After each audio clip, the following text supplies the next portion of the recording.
Hello, young people. I wanted to talk more about the quadratic formula. First of all, I had to make a correction and I did put this up on your Google Classroom. The mistake that I made was on this part, I had the square root over it when I should have put b squared minus 4ac. And then you can follow these three. If b squared minus 4ac be greater than 0, then it crosses the x axis twice.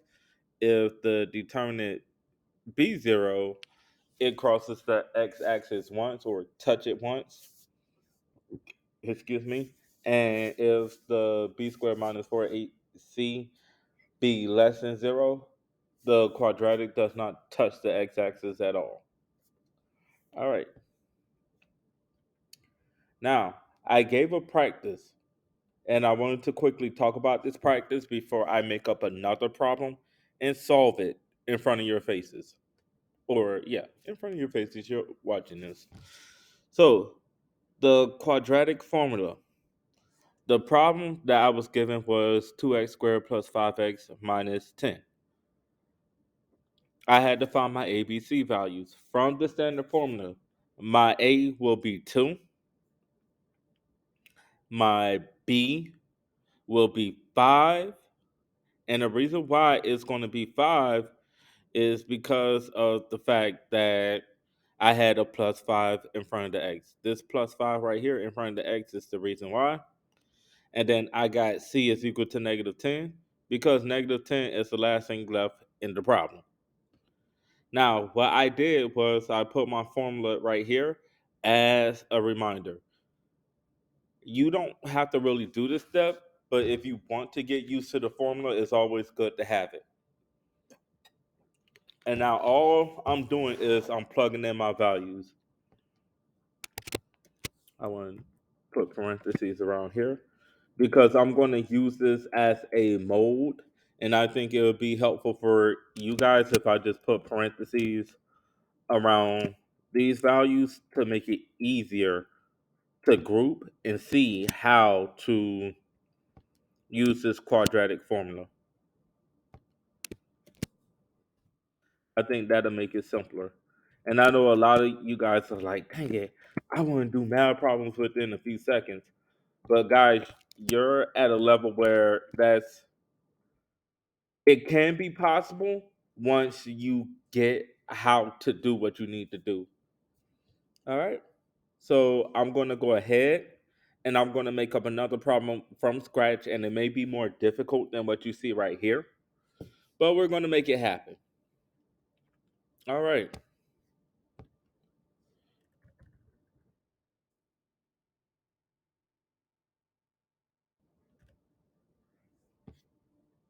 So what I do to avoid doing so much extra work,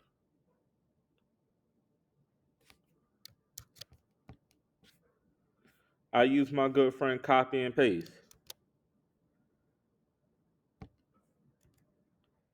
I'm putting negative 3,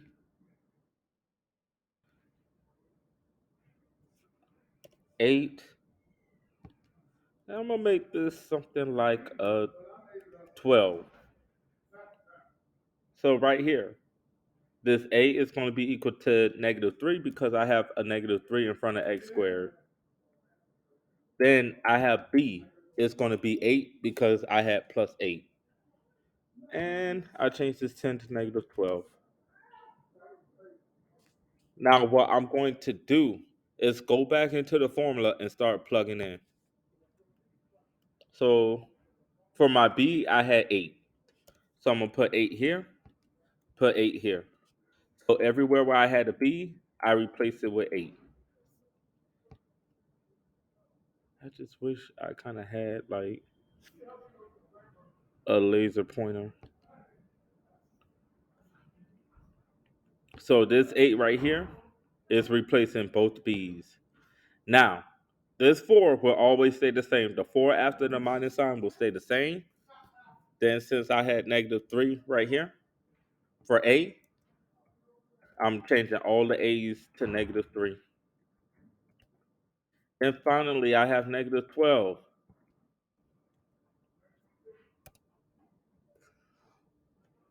And there you go.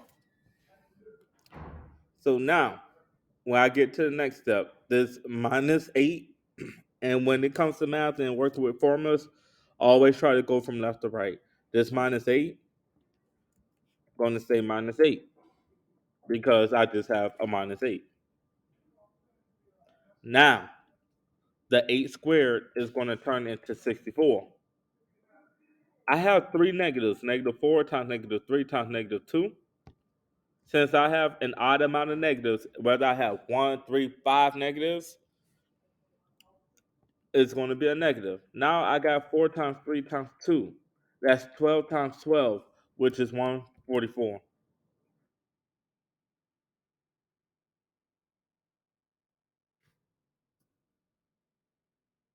And this is going to be negative 80. 64 minus 144 is negative 80.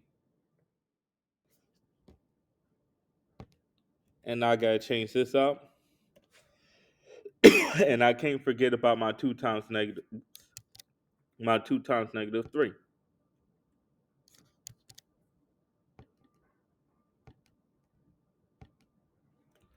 which is negative 6.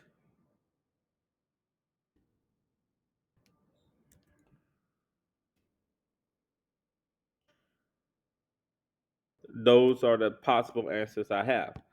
Now, what I'm going to do is the following. 9 times out of 10, I would never give you a problem this hard because whenever you have a negative, you're supposed to put a little I in front of it. This is the same as going from here, this line to here.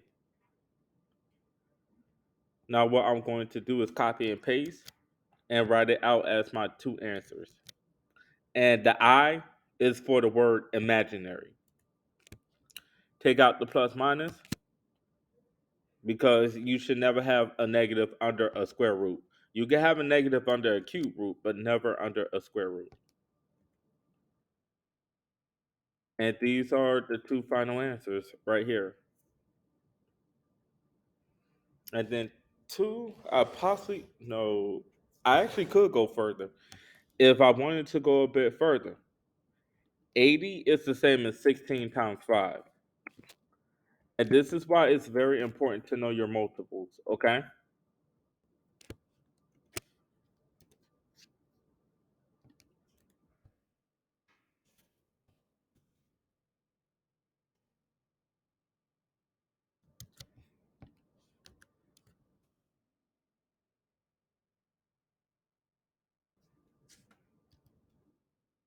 Oops, that should have been a 4. And the reason why I put a 4 is because I know that 4 times 4 is 16.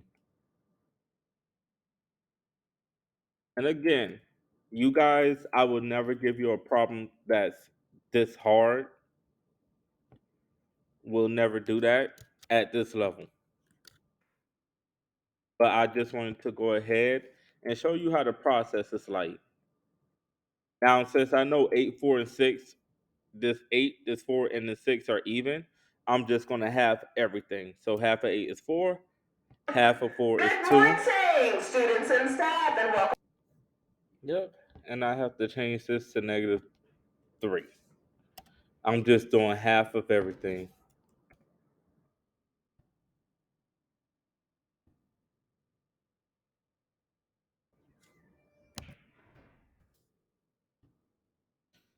And then we have the simplified answers. Honestly, young people, I would have been fine if you gotten up to this point right here. I would have been perfectly fine if you gotten up to this point. I would have been perfectly fine with this. But I still wanted to show you how it works, just in case. All right. Thank you for your time.